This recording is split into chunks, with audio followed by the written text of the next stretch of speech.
Hello everyone. Our today's lesson is graph description of export products and income of Bangladesh. বাংলাদেশের রপ্তানি পণ্য ও আয়ের graph বিবরণ। The following graph shows the percentage of the earnings of foreign currency by selling various export products of Bangladesh. নিচের গ্রাফে বাংলাদেশের বিভিন্ন রপ্তানি পণ্য বিক্রি করে বৈদেশিক মুদ্রা অর্জনের শতকরা হার দেখানো হয়েছে। Now describe the graph in your own words. এখন তোমার নিজের ভাষায় গ্রাফটি বর্ণনা করো। আমরা গ্রাফটিতে দেখতে পাচ্ছি বাংলাদেশ গার্মেন্টস পণ্য রপ্তানি করে ৮০% বৈদেশিক মুদ্রা অর্জন করে। চামড়া এবং চামড়াজাত পণ্য রপ্তানি করে বাংলাদেশ ৪% বৈদেশিক মুদ্রা অর্জন করে। হোম টেক্সটাইল পণ্য রপ্তানি করে বাংলাদেশ ৩% বৈদেশিক মুদ্রা অর্জন করে।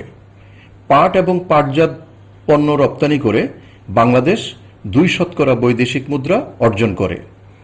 ইঞ্জিনিয়ারিং প্রোডাক্টস রপ্তানি করে বাংলাদেশ ১% বৈদেশিক মুদ্রা অর্জন করে এবং অন্যান্য পণ্য রপ্তানি করে বাংলাদেশ ১০% বৈদেশিক মুদ্রা অর্জন করে।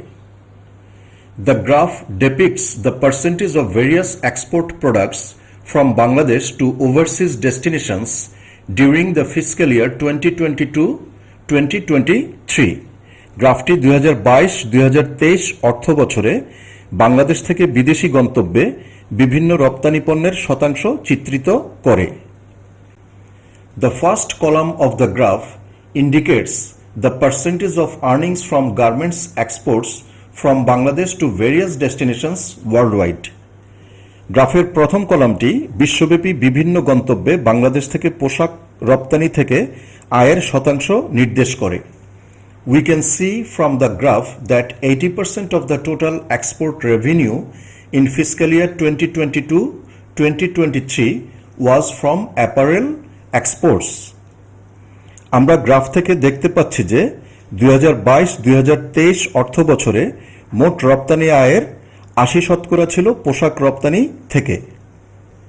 In the same year, Bangladesh earned 4% of valuable foreign exchange by exporting leather and leather products. একই বছরে বাংলাদেশ চামড়া ও চামড়াজাত পণ্য রপ্তানি করে মূল্যবান বৈদেশিক মুদ্রার ৪% অর্জন করেছে। Bangladeshi leather is of very high quality. বাংলাদেশের চামড়া খুবই উন্নত মানের। So there is a lot of demand for Bangladeshi leather all over the world. তাই সারা বিশ্বে বাংলাদেশি চামড়ার প্রচুর চাহিদা রয়েছে। The third highest foreign exchange earning product is home textiles. তৃতীয় সর্বোচ্চ বৈদেশিক মুদ্রা অর্জনকারী পণ্য হল home textile. In the fiscal year 2022-2023, Bangladesh earned 3% of the total export earnings by exporting various types of home textile products such as bed sheets, curtains, cushion covers, etc. 2022-2023 অর্থ বছরে বাংলাদেশ বিভিন্ন ধরনের হোম টেক্সটাইল পণ্য যেমন বিছানার চাদর, পর্দা, cushion cover ইত্যাদি রপ্তানি করে মোট রপ্তানি আয়ের ৩% অর্জন করেছে। Jute and jute products are fourth in the list of the graph. গ্রাফের তালিকায় পাট ও পাটজাত পণ্যের অবস্থান চতুর্থ। In addition to raw jute, the export list of jute products includes bags and sacks made of jute. কাঁচা পাট ছাড়াও পাটজাত পণ্যের রপ্তানি তালিকায় রয়েছে পাটের তৈরি ব্যাগ ও বস্তা। This year the jute sector earns 2% of the total foreign exchange. এবছর পাট খাত মোট বৈদেশিক মুদ্রার 2% আয় করেছে। Once jute was the main export product of the country. এক সময় দেশের প্রধান রপ্তানি পণ্য ছিল পাট। But day by day its exports decreased. কিন্তু দিন দিন এর রপ্তানি কমেছে।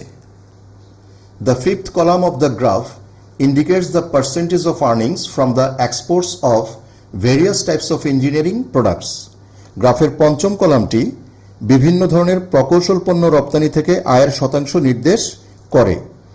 The products include steel, copper wire, stainless steel, bicycles and other engineering related products. পণ্যগুলির মধ্যে রয়েছে ইস্পাত, তামার তার, স্টেনলেস স্টিল, বাইসাইকেল এবং অন্যান্য প্রকৌশল সম্পর্কিত পণ্য। We can see from the graph that 1% of the total export revenue in the fiscal year 2022-2023 was from engineering products. আমরা গ্রাফ থেকে দেখতে পাচ্ছি যে 2022-2023 অর্থ বছরে মোট রপ্তানি আয়ের 1% ছিল প্রকৌশল পণ্য থেকে। The last column of the graph indicates the income of different export products, both conventional and non-conventional. গ্রাফের শেষ কলামটি প্রচলিত এবং অপ্রচলিত উভয় ধরনের রপ্তানি পণ্যের আয় নির্দেশ করে। These export products include frozen food, shrimp, crab, fish, pharmaceuticals, wooden and bamboo furniture, etc. এই রপ্তানি পণ্যগুলোর মধ্যে রয়েছে হিমায়িত খাদ্য, চিংড়ি, কাঁকড়া, মাছ, ওষুধ, কাঠ এবং বাঁশের আসবাবপত্র ইত্যাদি। By exporting all these products, Bangladesh earned 10% of its total foreign earnings in the fiscal year 2022-2023. এই সমস্ত পণ্য রপ্তানি করে 2022-2023 অর্থ বছরে বাংলাদেশ তার মোট বৈদেশিক আয়ের 10% অর্জন করেছে। In conclusion, we can say that the country's export sector is mainly based on ready-made garments. উপসংহারে আমরা বলতে পারি যে দেশের রপ্তানি খাত মূলত তৈরি পোশাকের উপর নির্ভরশীল। That's all for today. Thank you everyone.